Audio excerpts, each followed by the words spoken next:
Hello students, welcome to my channel Train Your Brain. First of all, happy and prosperous new year to all of you. Once again, I am ready to train your brain. Are you? So, our today's topic is chemical effect of electric current for class 8th.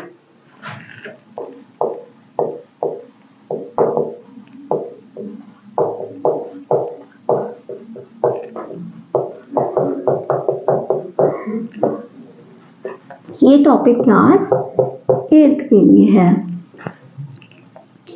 तो आप लोग class 6 में electricity के conductor और non conductor के बारे में जान चुके हैं। तो पहले हम बात करते हैं सॉलिड्स की। सॉलिड्स में आप जानते हैं कि सारे मेटल्स जो हैं वो कंडक्टर होते हैं और non metal generally non conductor of electricity होते हैं, जिनमें एक एक्सेप्शन होता है ग्रेफाइट, जो कि एक गुड कंडक्टर ऑफ इलेक्ट्रिसिटी होता है। और इसको टेस्ट भी करना मैंने आपको बताया है। कैसे टेस्ट करते हैं आप लोग? एक सिंपल सर्किट बनाते हैं जिसमें कि एक बैटरी लेते हैं और उसके दोनों टर्मिनल्स को वायर से कनेक्ट करते हैं और फिर यहाँ पर आप एक बल्ब फिट करते हैं, टॉर्च बल्ब, और साथ में एक स्विच भी लगाते हैं। अगर आपको नीड होती है तो यहाँ स्विच भी कनेक्ट करते हैं। इस तरह से आप टेस्ट, या स्विच ना कनेक्ट करके वायर्स को ऐसे ही छोड़ देते हैं और यहाँ पर आपको जिस भी सॉलिड का टेस्ट करना होता है उसको आप फिट करके देखते हैं कि बल्ब ग्लो हो रहा है या नहीं। तो इस तरह से आप टेस्ट करते हैं। तो इस तरह के अरेंजमेंट को हम क्या बोलते हैं? टेस्टर। इसमें आप स्विच भी अटैच कर सकते हैं अपनी रिक्वायरमेंट के हिसाब से। तो इस तरह के अरेंजमेंट को हम टेस्टर बोलते हैं। तो इससे हम पता करते हैं कि कौन से सॉलिड्स आपके इलेक्ट्रिसिटी के कंडक्टर हैं और कौन से नहीं हैं। अब बात करते हैं हम एयर की। एयर जो है वो क्या होता है? मैंने पहले भी आपको बताया कि एयर जो है नॉन कंडक्टर ऑफ इलेक्ट्रिसिटी होता है। Generally most of gases non conductor of electricity होती हैं, लेकिन कहीं कहीं आप देखिए, जब जैसे लाइटनिंग होती है वेदर में, जब थंडरस्टॉर्म का कंडीशन होती है, कहीं लाइटनिंग होती है या कभी बिजली गिरती है, जैसे आपने सुना होगा ना, तो उस कंडीशन में क्या होता है, जो इलेक्ट्रिसिटी है जो प्रोड्यूस हुई है आपके क्लाउड्स के द्वारा, वो इलेक्ट्रिसिटी पास होती है थ्रू एयर और आपकी ज़मीन तक आती है। तो ये जो है एक रेयर केस होता है। ऐसा इसलिए होता है क्योंकि वो जो इलेक्ट्रिसिटी प्रोड्यूस हो रही है नेचर में, उसकी पावर बहुत ज़्यादा होती है।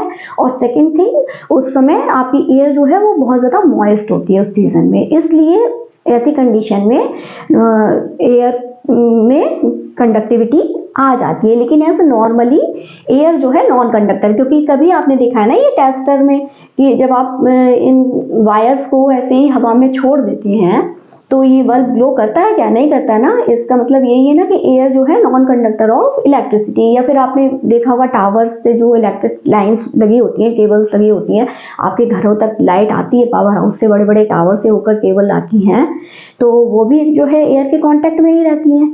तो अगर एयर जो है वो इलेक्ट्रिसिटी की कंडक्टर होगी तो फिर ऐसा नहीं हो सकेगा। तो जनरली एयर जो है इलेक्ट्रिसिटी की कंडक्टर नहीं होती है। अब बात करेंगे हम लिक्विड्स की, कि लिक्विड्स इलेक्ट्रिसिटी के कंडक्टर होते हैं या नहीं। तो इसको भी आप टेस्टर से टेस्ट कर सकते हैं। तो सबसे पहले तो हम कुछ बोल लेंगे सैंपल्स, और टेस्टर से टेस्ट करके देखेंगे कि वो इलेक्ट्रिसिटी के कंडक्टर हैं या नहीं। तो कुछ लिक्विड्स हम लेंगे, जैसे कि हम लेंगे डिस्टिल्ड वाटर,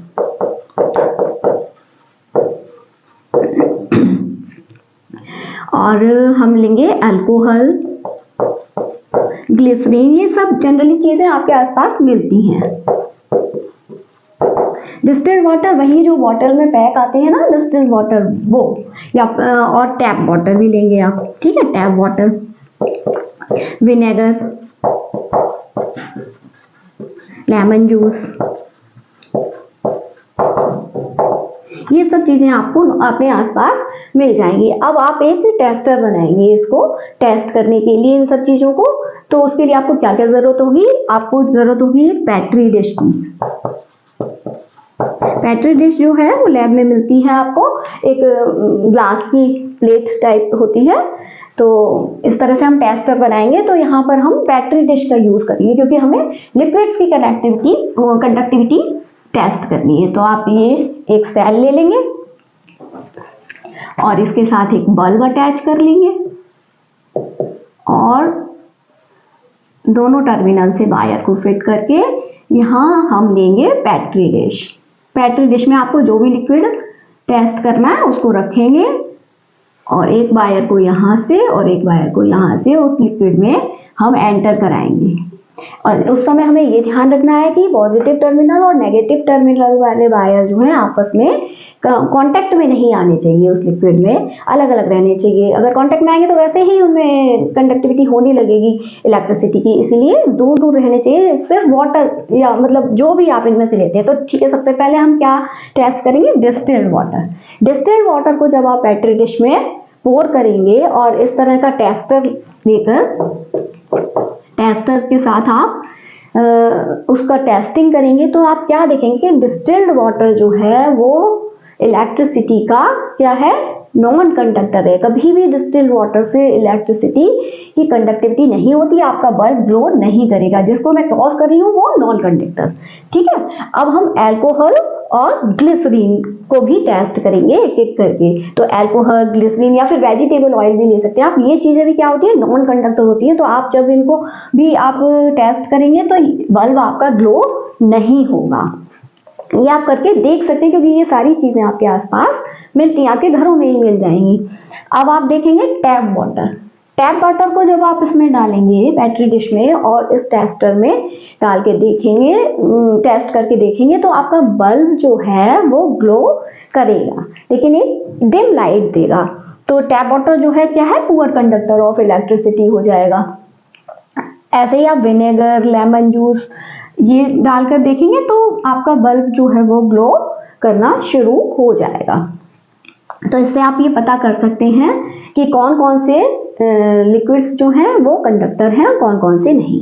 केमिकल इफेक्ट को ऑफ इलेक्ट्रिसिटी समझने के लिए सबसे पहले हमें यही समझना होगा कि कौन कौन से लिक्विड कंडक्टर हैं या लिक्विड्स के थ्रू इलेक्ट्रिसिटी किस तरह कंडक्ट करती है। क्योंकि ये सब समझना इसलिए है क्योंकि केमिकल इफेक्ट जो है वो लिक्विड्स के साथ ही शो करते हैं इलेक्ट्रिसिटी। इसलिए पहले ये समझिए आप और टेस्टर से समझिए, उसके बाद आगे की बात करेंगे हम। तो अभी आपने ये समझा कि कुछ लिक्विड्स तो कंडक्टर हैं इलेक्ट्रिसिटी की लेकिन कुछ लिक्विड्स नहीं है, जैसे कि डिस्टिल्ड वाटर तो बिल्कुल भी नहीं है।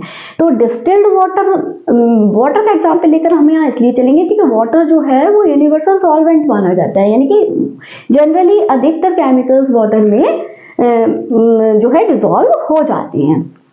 तो अब हम डिस्टिल्ड वाटर और टैप वाटर या इम्प्योर वाटर की बात करेंगे। जैसे आपने देखा है कि ये जो रेन वाटर होता है वो भी आपका डिस्टिल्ड वाटर होता है, बिल्कुल प्योर फॉर्म में होता है। लेकिन जब तक वो आपके पास आता है अर्थ तक कांटेक्ट में, तो बीच में ना उसमें कई सारी गैसेस भी होती हैं एटमॉस्फेयर में, तो उनके साथ वो रिएक्शन हो जाती है वाटर की, तो जमीन तक आते आते वो इम्प्योर हो जाता है। जैसे कि कार्बन डाइऑक्साइड है, नाइट्रोजन डाइऑक्साइड, सल्फर डाइऑक्साइड, ये सब गैसेस जो होती हैं वो सब क्या करती हैं, वाटर के साथ मिक्स होकर एसिड बना देती हैं। ये सब आप पढ़ चुके हैं एसिड बेस में, तो इसीलिए तो वो भी इम्प्योर फॉर्म में आ जाता है। या फिर आप एसिड के साथ, किसी डाइल्यूट एसिड के साथ भी ये टेस्टिंग करेंगे तो वो भी जो है वाटर के कंडक्टर होते हैं। तो मैं यहाँ ये आपको बताना चाह रही हूँ कि ये जो डिस्टिल्ड वाटर है वाटर को कंडक्ट नहीं कर रहा है, लेकिन टैप वाटर या फिर इम्प्योर वाटर जो है वो वाटर को कंडक्ट कर रहा है। तो इसका रीजन क्या है? इसका रीजन ये होता है कि जब वाटर में किसी भी तरह की इम्प्योरिटी मिली होती है तो वाटर जो है वो कंडक्ट करना शुरू करता है इलेक्ट्रिसिटी को। तो वो जो इम्प्योरिटीज हैं वो आप जानते हैं कि केमिकल्स जो हैं, जितने भी केमिकल्स हैं उनको नेचर के हिसाब से 3 फॉर्म में रखा गया है। कौन कौन सी? Acid, base and salts. ये 3 नेचर के ही केमिकल्स जो है वो नेचर में पाए जाते हैं। तो एसिड्स, बेस और सॉल्ट्स में से अगर आप किसी को भी वाटर में डिसॉल्व करेंगे डिस्टिल्ड वाटर में तो वो इम्प्योर हो गया ना।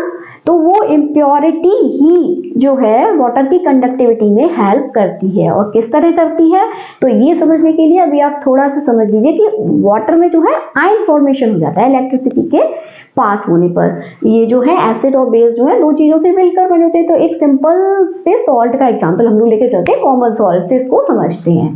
जैसे कॉमन सॉल्ट, जब आप 2 और 3 पिंच ऑफ कॉमन सॉल्ट अगर आप डिस्टिल्ड वाटर में मिक्स करेंगे और पेट्री डिश में उसको डालकर आप टेस्ट करेंगे तो आप देखेंगे कि वो वाटर जो है इम्प्योर हो चुका है और वो कंडक्ट कर रहा है इलेक्ट्रिसिटी को, आपका बल्ब ग्लो हो रहा है। तो कॉमन सॉल्ट जो है उसका फॉर्मूला भी आपको पता है, NaCl।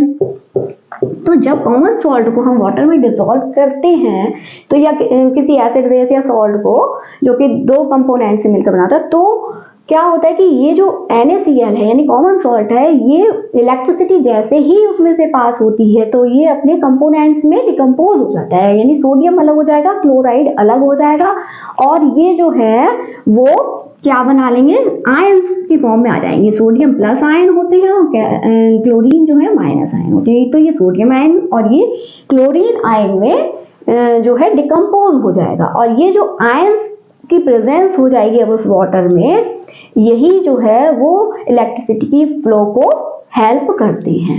तो ये जो आयंस हैं वो क्या होते हैं, पॉजिटिवली और नेगेटिवली दोनों तरह के चार्ज के साथ होते हैं। तो जो पॉजिटिवली चार्ज आयंस होते हैं उनको बोला जाता है कैटायंस, और जो नेगेटिवली चार्ज आयन होते हैं उनको बोला जाता है एनायंस।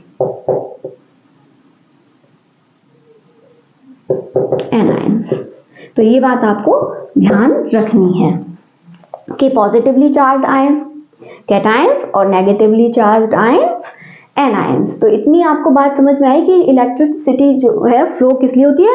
और इनको जो है कॉमनली जो है इलेक्ट्रोलाइट्स बोलते हैं, इलेक्ट्रोलाइट्स। ये इलेक्ट्रोलाइट्स जो है हम लोगों की ह्यूमन बॉडी या एनिमल बॉडी में भी पाए जाते हैं, क्योंकि हम लोग भी जो है पुअर ही सही लेकिन कंडक्टर ऑफ इलेक्ट्रिसिटी हैं। तो ये इलेक्ट्रोलाइट्स हमारी बॉडी में क्यों पाए जाते हैं, हमारा जो नर्व्स है और मसल्स है इनकी एक्शन को रेगुलेट करने के लिए ये इलेक्ट्रोलाइट्स हमारी बॉडी में पाए जाते हैं। जब कभी आपने देखा होगा डिहाइड्रेट हो जाते हैं हम, तो एम्पल ऑफ वाटर के साथ हमें इलेक्ट्रोलाइट्स भी दिए जाते हैं। वो ORS जो घोल आते हैं मार्केट में, उनमें क्या होता है, इलेक्ट्रोलाइट्स ही होते हैं जो कि हमें डिहाइड्रेशन से बचाते हैं और फिर से रिहाइड्रेट करते हैं। तो ये जो इलेक्ट्रोलाइट्स की प्रेजेंस की वजह से ही कोई भी लिक्विड जो है वो इलेक्ट्रिसिटी को कंडक्ट करता है। इतनी बात आपको समझ में आई होगी। अब हम आपको ये बताएंगे कि ये जो आपने देखा कि लिक्विड्स में भी कुछ तो जो है जब आप टेस्ट करके देखेंगे तो कुछ लिक्विड्स जो है वो जो है डिम लाइट देते हैं और कुछ लिक्विड्स जो है अच्छा लाइट देते हैं। तो यानी कि जो अच्छी लाइट दे रहे हैं वो तो क्या है, गुड कंडक्टर ऑफ इलेक्ट्रिसिटी है, और जो डिम लाइट दे रहे हैं वो पुअर कंडक्टर ऑफ इलेक्ट्रिसिटी है। तो ऐसा क्यों होता है, तो ऐसा उसकी वजह ये है कि इलेक्ट्रोलाइट्स भी जो है 2 तरह की होती है, strong electrolytes and weak electrolytes. तो जो स्ट्रॉन्ग इलेक्ट्रोलाइट्स हैं उसमें तीनों तरह की चीजें आती हैं, strong acids, strong base and salts.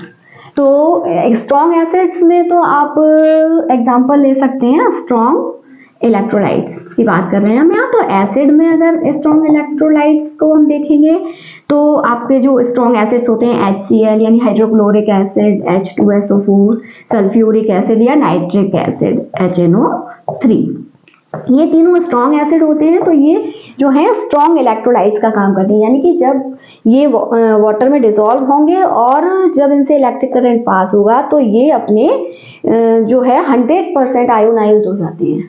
इस वजह से ये स्ट्रॉन्ग इलेक्ट्रोलाइट्स का काम करते हैं। ऐसे ही स्ट्रॉन्ग बेस अगर हमारे पास हैं, कुछ स्ट्रॉन्ग बेस को क्या बोलते हैं, एल्कली, जो कि आप एसिड बेस में पढ़ चुके हैं। तो कुछ स्ट्रॉन्ग बेस जो है हमारे पास वो भी जो है क्या करते हैं, गुड कंडक्टर ऑफ इलेक्ट्रिसिटी होते हैं। तो स्ट्रॉन्ग बेस में आपके पोटेशियम और सोडियम हाइड्रोक्साइड और potassium hydroxide NaOH and KOH, ये जो आपके स्ट्रॉन्ग बेस में आते हैं। इसी तरह आप सॉल्ट्स की बात करें तो आपका CuSO4 यानी कि कॉपर सल्फेट और सिल्वर नाइट्रेट जो है ये अच्छे सॉल्ट्स होते हैं, यानी कि स्ट्रॉन्ग इलेक्ट्रोलाइट्स का काम करते हैं। अब वीक इलेक्ट्रोलाइट्स की बात करें, ये स्ट्रॉन्ग इलेक्ट्रोलाइट्स क्या होते हैं, 100% आयोनाइज्ड हो जाती है, यानी ये पूरे जितना भी इनका केमिकल होगा वो पूरी तरह आयोनाइज्ड हो जाएगा, जितने भी एटम्स होंगे वो सारे आयोनाइज्ड हो जाएंगे, अलग अलग हो जाएंगे। ऐसे ही जब हम वीक इलेक्ट्रोलाइट्स की बात करते हैं, वीक इलेक्ट्रोलाइट्स के साथ क्या होता है, वो अबाउट 10% ही आयोनाइज्ड होते हैं, जिस वजह से वो कंडक्टिविटी कम दिखाते हैं। तो वीक आयोनाइज्ड में आपका ये जितने भी कार्बोनिक एसिड होते हैं, आप लोग पढ़ चुके हैं एसिड बेस में, कार्बोनिक एसिड्स जो है वो वीक एसिड्स होते हैं, तो वो कम जो है वो आयोनाइज्ड हो पाते हैं, ओनली 10% आयोनाइज्ड होते हैं, और जिस वजह से वो कम कंडक्टिविटी दिखाते हैं और आपका बल्ब जो है डिम लाइट में ग्लो करता है। तो इसमें आपका लेमन जूस, विनेगर या टैप वाटर में भी कम इलेक्ट्रोलाइट्स होंगे, तो वो कम जो है आपका डिम लाइट देगा। तो ये सब चीजें इसीलिए आपकी जो है डिम लाइट देती हैं टेस्टर में। तो इतनी बात आपको समझ में आई होगी।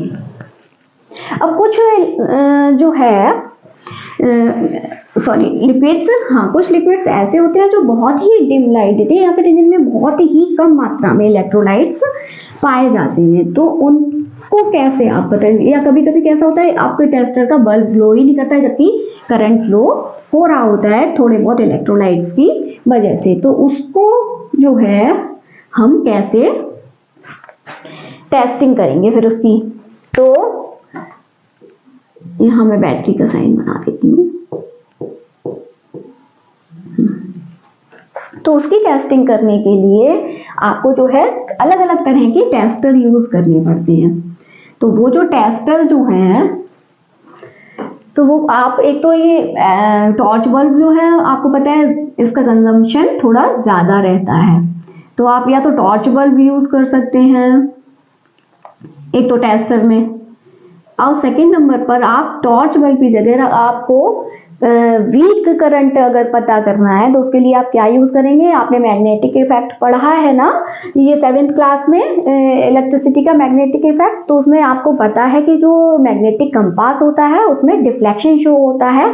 अगर आपके वायर में से इलेक्ट्रिक करंट फ्लो हो रही है तो उसके पास रखने पर, पैरेलल रखने पर आपको उसमें डिफ्लेक्शन शो करता है वो। तो हम लोग क्या करते हैं, कंपास के साथ भी टेस्टर बना सकते हैं। तो हम यहाँ बल्ब की जगह कंपास यूज करेंगे। कंपास को किस तरह यूज करेंगे कि कंपास पर मान लीजिए आपका कंपास है,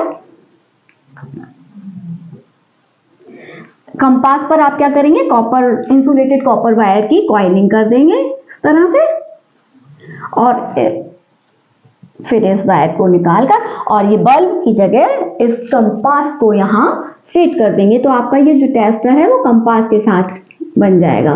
तो कंपास के साथ टेस्टर बनाने में एक ये फायदा रहता है आपको कि अगर डिफ्लेक्शन शो हो रहा है तो जरा सा भी अगर इलेक्ट्रिक करंट फ्लो हो रहा है कि आपका बल्ब नहीं जल पा रहा है, लेकिन कंपास की निडल जो है वो डिफ्लेक्शन शो कर देगी और आपको पता चल जाएगा कि ये लिक्विड जो है वो वाटर इलेक्ट्रिसिटी का कंडक्टर है या नहीं।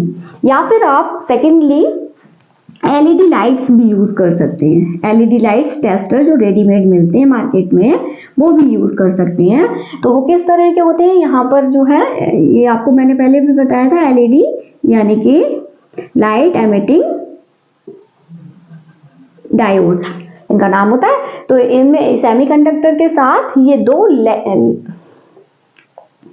लीड्स फिर कनेक्ट होती हैं और ये लीड्स बाहर भी निकली होती है, एक थोड़ी बड़ी होती है और एक थोड़ी छोटे होते हैं। और ये जो है ऊपर बल्ब जो है किसका बना होता है, ट्रांसपेरेंट कलर या कलरफुल होगा या व्हाइट होगा, ट्रांसपेरेंट सॉलिड प्लास्टिक का बना होता है।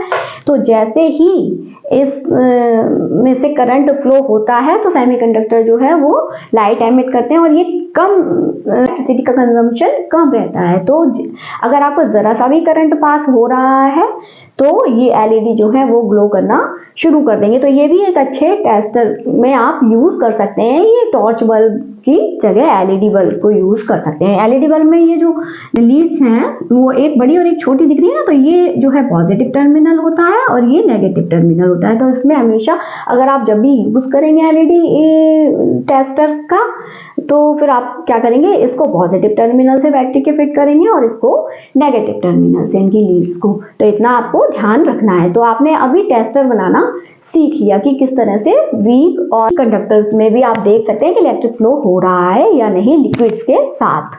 तो लिक्विड्स के साथ इलेक्ट्रिसिटी के फ्लो को टेस्ट करना सीख लिया आपने और उसका रीजन समझ लिया कि किस तरह से जो है इलेक्ट्रिसिटी फ्लो करती है। अब हम बात करेंगे अपने मेन टॉपिक पर आएंगे, यानी कि chemical effect of electricity with liquids की बात करेंगे, क्योंकि ये लिक्विड्स के साथ ही केमिकल इफेक्ट देता है। तो अब इसको भी हम समझेंगे। तो क्या होता है कि जब भी आप इस तरह से उसके लिए ना आपको एक अरेंजमेंट बनाना पड़ेगा इसको समझने के लिए, केमिकल इफेक्ट ऑफ इलेक्ट्रिसिटी। तो हम वाटर का एग्जांपल लेके यहाँ पे चलते हैं कि वाटर आपने लिया, chemical effect of electric current with liquids.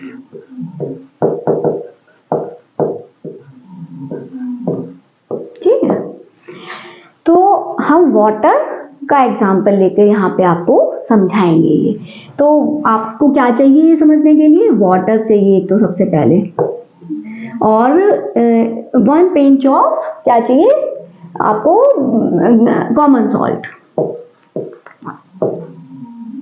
Common salt चाहिए आपको। और आपको चाहिए वो जो डिस्कार्डेड सेल्स होते हैं ना, बैटरी सेल जो यूज करते हैं, ट्राई सेल, तो उसमें से आप देखते हैं जो जहां पर टिप होता है आपका टर्मिनल का, पॉजिटिव टर्मिनल का टिप जो होता है मेटल टिप, उसके नीचे कभी आपने उसको खोल के देखा हो तो उसके नीचे कार्बन रॉड होती है। तो उस तरह की रॉड अगर आप अरेंज कर सकते हैं कहीं से, तो इस तरह से 2 रॉड अरेंज कर लीजिए विद मेटल टिप। ये जो मेटल टिप ऊपर लगी होती है ये कार्बन रॉड है और ये मेटल टिप, ये आपको डिस्कार्डेड सेल से मिल जाएंगी। या फिर इसकी जगह आप आयरन नेल भी यूज कर सकते हैं, 5-6 सेंटीमीटर बड़े वाले, तो इतने बड़े आते हैं, वो भी यूज कर सकते हैं। लेकिन उनको खड़ा रखना थोड़ा मुश्किल रहता है और ये कार्बन रॉड्स जो है अच्छे से खड़े हो सकते हैं, तो इसलिए आपको इस एक्टिविटी में ये जो है ज्यादा हेल्पफुल रहेंगे। तो ये चाहिए आपको, वाटर चाहिए, कॉमन सॉल्ट चाहिए और एक सिंपल सा सर्किट चाहिए बनाने के लिए। तो एक चाहिए आपको सिंपल सर्किट। तो पहले हम एक्टिविटी देखेंगे, फिर हम समझेंगे कि क्या होता है। ठीक है, तो सबसे पहले हम एक्टिविटी में क्या करना है, हमें एक बीकर टाइप लेना है कुछ, उसमें हम वाटर फिल कर देंगे और वाटर में ऐड कर देंगे 1 पिंच ऑफ कॉमन सॉल्ट। अब ये जो हमने लिए थे मेटल टिप और कार्बन रॉड, तो इनको हम प्लेस्ड कर देंगे यहाँ इस तरह से दोनों को, और मेटल टिप यहाँ पर ही रहेगी। ठीक है, और इसके साथ हम क्या करेंगे, सर्किट को कनेक्ट कर देंगे। तो इस तरह से कुछ हमने यहाँ सर्किट बना दिया है। तो आप अपने सर्किट में टेस्टिंग के लिए कुछ भी ले सकते हैं, जैसे आप बल्ब भी ले सकते हैं या फिर वैसा एलईडी बल्ब वाला भी टेस्टर ले सकते हैं, कुछ भी ले सकते हैं आप। ठीक है, तो यहाँ पे आपने एक सर्किट बना दिया और आप स्विच भी यूज कर सकते हैं। तो अब हम क्या करेंगे, इसमें से सेल तो लगाए ही नहीं, यहाँ पर बैटरी लगा देते हैं। ठीक है,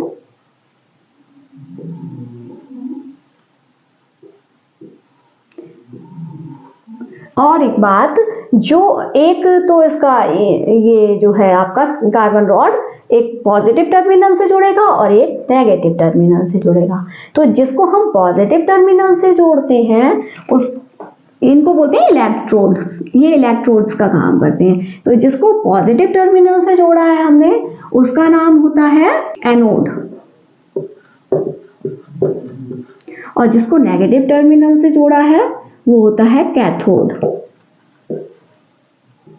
ये नाम जो है इनको किस से दिए गए। अभी जो मैंने कैटायन और एनायंस बताए थे ना आपको, जो पॉजिटिव आयन होते हैं वो कैटायंस होते हैं और जो नेगेटिव आयन होते हैं वो एनायंस होते हैं। उसी वजह से इनको ये सा नाम दिया गया। अब इसका भी रीजन बताऊंगी मैं, इनको कैथोड और एनोड नाम क्यों दिया गया है। तो अब हम क्या करेंगे, इसमें से इलेक्ट्रिक करंट, आप चाहें तो यहाँ स्विच भी यूज कर सकते हैं। तो अब इसमें से इलेक्ट्रिक करंट आप पास कराएंगे बैटरी फिट करके, और बल्ब इसलिए लगाया है कि आपको पता रहे कि इसमें इलेक्ट्रिक करंट पास हो रहा है।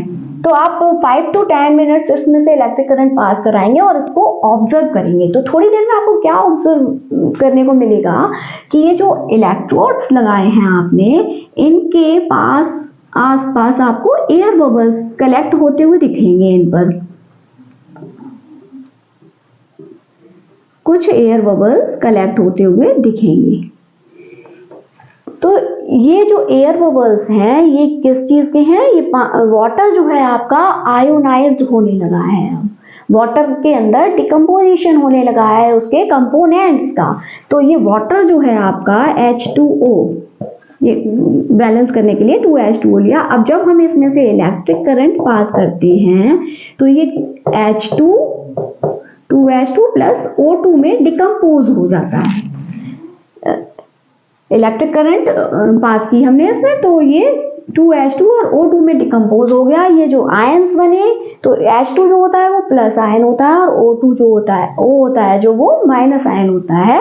तो ये कैटायन और ये एनायन होते हैं। जो कैटायंस जो है, तो इसमें अपोजिट अट्रैक्ट्स का फॉर्मूला यहाँ भी लगता है। तो ये जो कैटायंस हैं वो कहाँ इकट्ठे होंगे, नेगेटिव टर्मिनल से जो इलेक्ट्रोड आपका जुड़ा हुआ है उस पर जाकर कलेक्ट हो रहे हैं। ये बबल्स की फॉर्म में आपको दिखाई दे रहे हैं। तो ये जो हाइड्रोजन आयंस हैं वो पॉजिटिव आयन है और वो जाकर नेगेटिव टर्मिनल पर वाले इलेक्ट्रोड पर, नेगेटिव इलेक्ट्रोड पर इकट्ठे हो रहे हैं। इसीलिए कैटायन से ही इसका नाम कैथोड लिया गया। यहाँ कंफ्यूज होने की आपको बिल्कुल भी जरूरत नहीं है कि कैथोड जो है वो नेगेटिव इलेक्ट्रोड होता है और एनोड जो है वो पॉजिटिव इलेक्ट्रोड होता है। जबकि आयंस में एनायंस पॉजिटिव होते हैं, सॉरी एनायंस नेगेटिव होते हैं और कैटायंस पॉजिटिव होते हैं। तो इसलिए कैटायंस से ही इसका नाम कैथोड रखा गया और एनायंस से ही इसका नाम एनोड्स, क्योंकि इस पर आकर एनायंस कलेक्ट होंगे, यानी H+ इस पर कलेक्ट होंगे और ये है एनोड, और इस पर क्या कलेक्ट होंगे,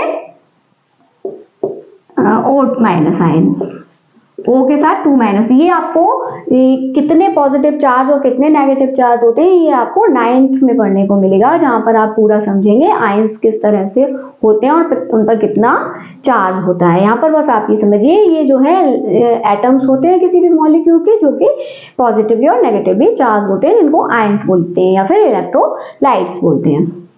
तो कैथोड पर जो है वो हमारे पॉजिटिव आयन कलेक्ट हुए और एनोड पर हुए आपके नेगेटिव आयन कलेक्ट्स। तो ये प्रोसेस को जो है वो इलेक्ट्रोलिसिस नाम दिया जाता है। तो इस एरो पर आप इलेक्ट्रोलिसिस भी लिख सकते हैं, इलेक्ट्रोलिसिस, यानी कि जब इलेक्ट्रोलिसिस हुआ वाटर का तो ये अपने आयंस में डिकम्पोज हो गया। तो इलेक्ट्रोलिसिस को हम कैसे डिफाइन कर सकते हैं, या chemical effect of electric current in liquids को कैसे डिफाइन कर सकते हैं, कि जब किसी कंडक्टिव लिक्विड के थ्रू जब हम इलेक्ट्रिक करंट को पास करते हैं तो वो जो लिक्विड है वो अपने कंपोनेंट्स में डिकम्पोज होने लगता है, और इस प्रोसेस को इलेक्ट्रोलिसिस प्रोसेस कहा जा सकता है। तो यही जो होता है वो होता है effect of electric current with liquids. इतना आपको समझ में आया। एक ब्रिटिश साइंटिस्ट हुए हैं, केमिस्ट, यानी कि जो केमिस्ट्री के साइंटिस्ट हुए हैं, विलियम करके कुछ नाम है उनका, ध्यान नहीं आ रहा मुझे। तो उन्होंने ही सबसे पहले इस प्रोसेस को देखा और उन्होंने ही बताया कि जो है कैथोड पर जो है प्लस आयंस आकर कलेक्ट होंगे और एनोड पर नेगेटिव आयंस आकर कलेक्ट होंगे। तो ये जो है इलेक्ट्रोलिसिस की प्रोसेस आपको समझ में आई होगी। आई होप मैंने अच्छे से आपको समझाने की कोशिश की है। तो इतना सब समझने के बाद अब हमारे पास जो है वो रहता है कि ये इलेक्ट्रोलिसिस जो प्रोसेस है इसका क्या यूज होता है। तो यूज इसके जो है बहुत ही इंटरेस्टिंग है। इसके 5 यूजेस जो हैं आपको मैं बताऊंगी, लेकिन नेक्स्ट वीडियो में, क्योंकि वीडियो बहुत लेंथी हो जाएगा, नहीं तो उसमें भी काफ़ी मैटर है आपको समझाने के लिए। तो फिर इस वीडियो को हम करते हैं कंटिन्यू। अब मैं यूजेस जो है आपको नेक्स्ट वीडियो में पढ़ाऊंगी। तो अगर आपको ये आज का ये वीडियो अच्छा लगा है तो लाइक कीजिए, सब्सक्राइब कीजिए, अपने फ्रेंड्स के साथ शेयर भी कीजिए और मुझे कमेंट करके बताइए कि आपको कितना समझ में आया आज का टॉपिक। तो मिलती हूँ फिर आपसे यूजेस ऑफ इलेक्ट्रोलिसिस के साथ। तो तब तक के लिए पढ़ते रहिए, क्योंकि पढ़ेगा इंडिया तभी तो बढ़ेगा इंडिया। नमस्ते।